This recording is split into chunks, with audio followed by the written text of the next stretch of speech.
अध्याय 19. औदुंबर महात्म्य नावाड्याची त्रिस्थळी यात्रा योगिनी कथा. ओम श्री गणेशाय नमः. श्री सरस्वत्यै नमः. श्री गुरुभ्यो नमः.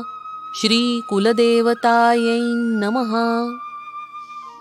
नामधारक सिद्धमुनींच्या चरणांना वंदन करून म्हणाला, अहो गुरु, तुमचा जय जयकार असो. तुम्ही संसार सागर तारक आहात. मी आजपर्यंत अज्ञानरूपी अंधारात झोपलो होतो, परंतु तुम्ही श्री गुरुचरित्र कथामृत पाजून जाग केलं. आता मला पुढील कथा सांगाल का?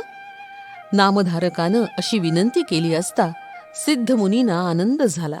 ते म्हणाले, कृष्णा पंचगंगा संगमावरील अमरेश्वराच्या जवळ असलेल्या औदुंबर वृक्षाखाली श्री गुरु नृसिंह सरस्वती वास्तव्य करत होते. त्यावर नामधारकानं विचारलं, स्वामी, अनेक पवित्र वृक्ष असताना श्री गुरु नृसिंह सरस्वती औदुंबर वृक्षाखालीच वास्तव्य का करत होते?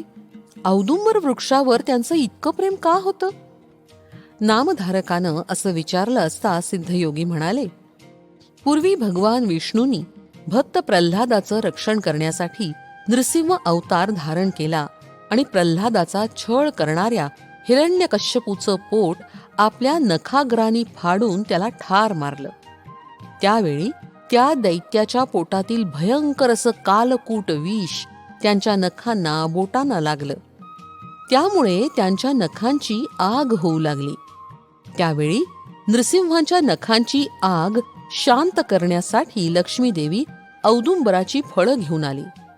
नृसिंहांनी त्या फळात आपली नखं रोवली असता त्यांच्या नखांची आग नाहीशी झाली. त्यावेळी प्रसन्न झालेल्या लक्ष्मी आणि नृसिंह यांनी औदुंबराला वर दिला, हे औदुंबर, तुला सदैव खूप फळं येतील. तू कल्पवृक्ष या नावानं ओळखला जाशील. जे लोक तुझी सेवा करतील त्यांच्या सर्व कामना पूर्ण होतील. तुझ्या केवळ दर्शनानं विषबाधा नाहीशी होईल. मनुष्य पापमुक्त होईल. तुझी सेवा करणाऱ्या निपुत्रिक स्त्रीला त्वरित पुत्रप्राप्ती होईल. जे दरिद्री असतील ते श्रीमंत होतील. जे लोक तुझ्या छायेत बसून जप तप अनुष्ठान करतील त्यांना अनंत पुण्याची प्राप्ती होईल. ते ज्ञानी होतील. त्यांचं सर्व मनोरथ सिद्धीला जाईल. तुझ्या छायेतील पाण्यात जे स्नान करतील त्यांना गंगा स्नानाचं पुण्य प्राप्त होईल.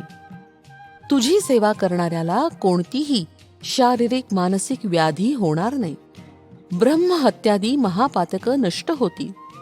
कलियुगात तू कल्पवृक्ष म्हणून ओळखला जाशील. आम्ही लक्ष्मीसह तुझ्याजवळ कायमचं वास्तव्य करू. असा हा औदुंबर वृक्ष कलियुगात कल्पवृक्ष म्हणून ओळखला जातो. अत्यंत क्रुद्ध झालेले भगवान नृसिंह औदुंबरापाशी शांत झाले.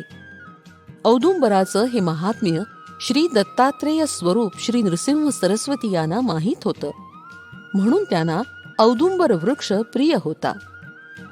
अमरेश्वराच्या जवळ 64 योगिनी वास्तव्य करत होत्या. त्या योगिनी दररोज मध्यान्हकाळी श्री गुरूंच्याकडे येत असत.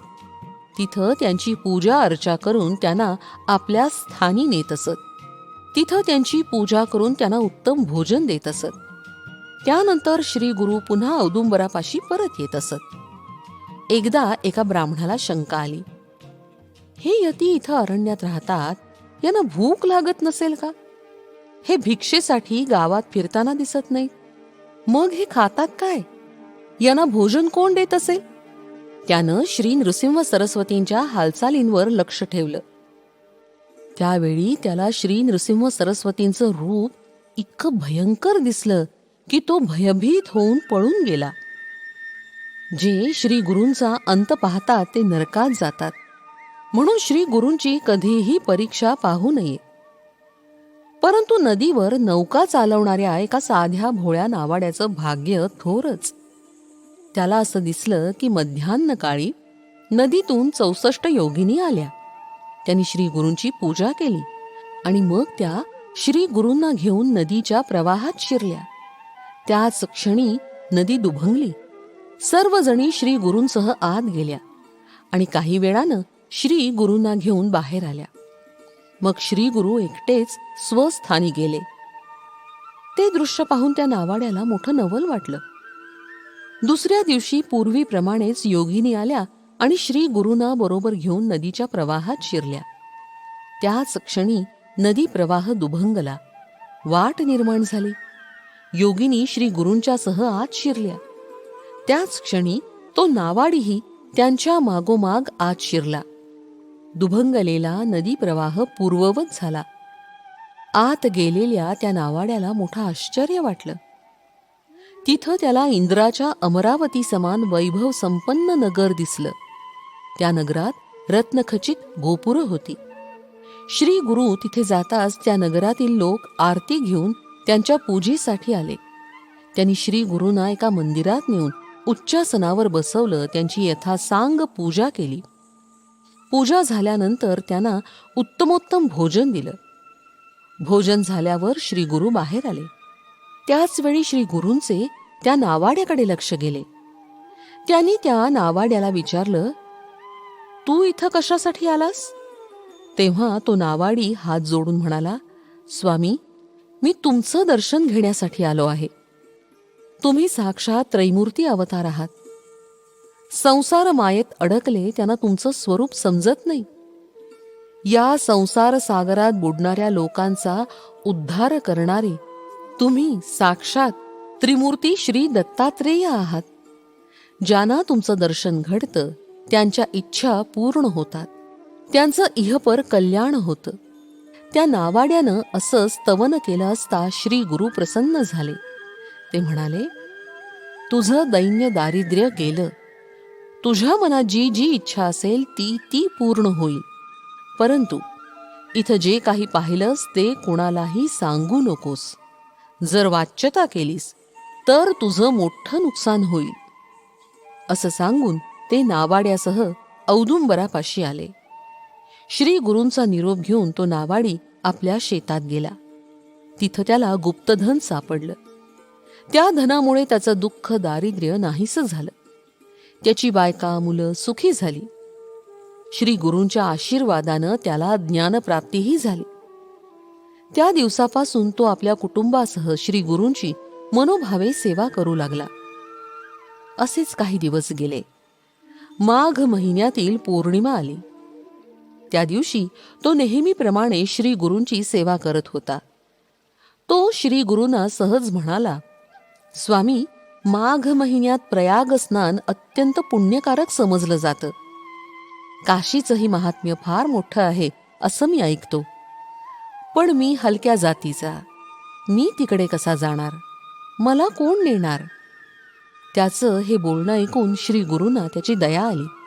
ते म्हणाले, चिंता करू नकोस.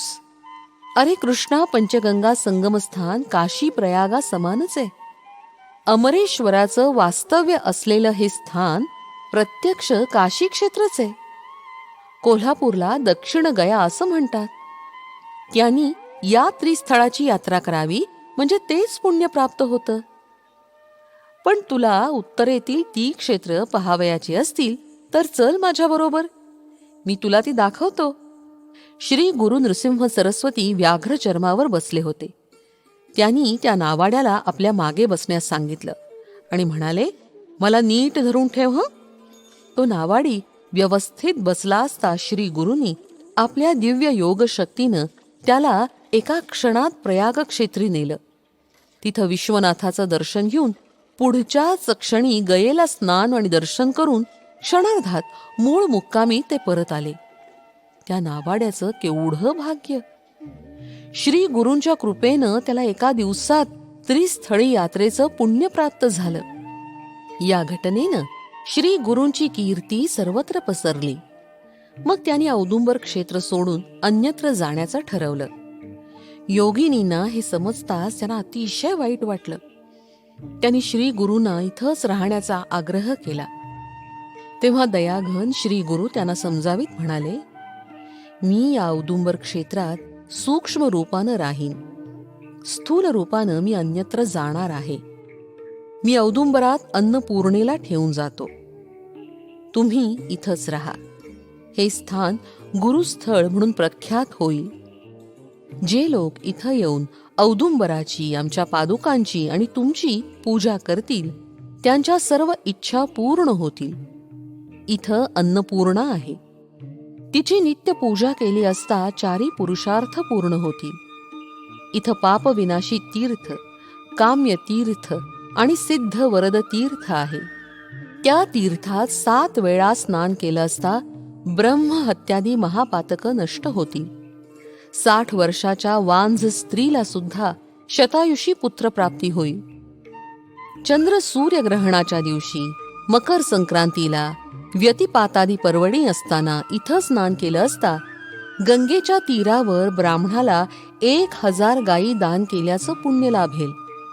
इथं भक्तिभावानं 1 सत्पात्री ब्राह्मणाला भोजन दिल्यास कोटी ब्राह्मणांना भोजन दिल्याचं पुण्य प्राप्त होईल.